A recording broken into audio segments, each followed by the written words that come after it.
As of 2024, the Deathadder V3 Pro is still the best ergo mice for many who just want something tried and true.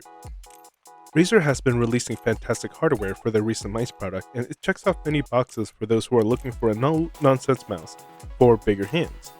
For those who are in the market for new ergo mice and don't really care for the nitty-gritties about the internals, this is a mouse I would recommend to almost anyone.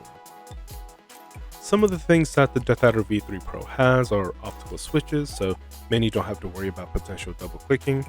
Main functionalities like polling rate are stable, and it has very low motion latency.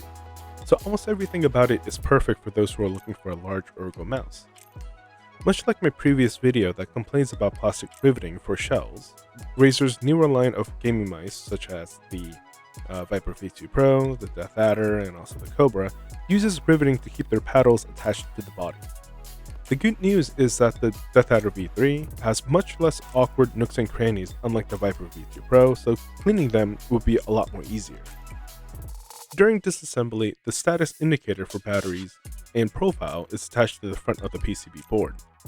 Reattaching the ribbon cable requires a bit more care and dexterity, as there is not a lot of clearance, at least for my fingers. It can be a pain to insert back without using electrical tweezers. The scroll wheel is much taller compared to other mice out there in the market. This is offset by an equally tall square macro switch. These indicate that obtaining parts for repair in the future might be a little bit more difficult. There are a bit of post and pre-travel on the main buttons, and I don't think it's something that can be fixed, as it seems like it's all dependent on the optical switch itself. Now onto the optical switches.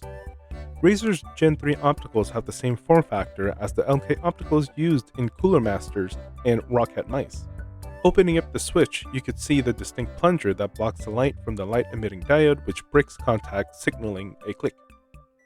A note is that the whole action revolves around bringing down a piece of plastic onto the bottom chamber that cuts off the light. This action, along with the stiffness of the metal plate, can make the whole experience feel like it's bringing down a small hammer. Of course, this is an exaggeration, but when playing games that require constant spamming, it certainly feels that way after a while. In my personal opinion, the feeling of the Gen 3 switches were amazing at first. After a while, I do find myself liking the lighter spammability of the LK opticals or the Gen 2 opticals. The post and pre-travel of the Deathadder V3 Pro doesn't add to the experience either.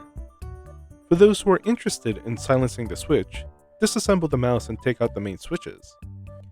Delicately pry open the switch top shell, and you can fit some sponge-like foam inside to prevent the metallic plates from hitting the base. This will make the optical switch silent.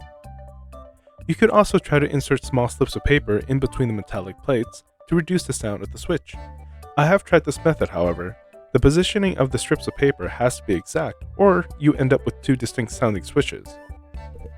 In conclusion, the Deathadder V3 Pro is definitely a phenomenal mouse, and since the main switches are hot swappable, it is pretty easy to replace. In that case, the middle mouse button does seem rather difficult to procure outside of custom orders. On that, I would also like to take a moment in appreciation on how far mice tech has come.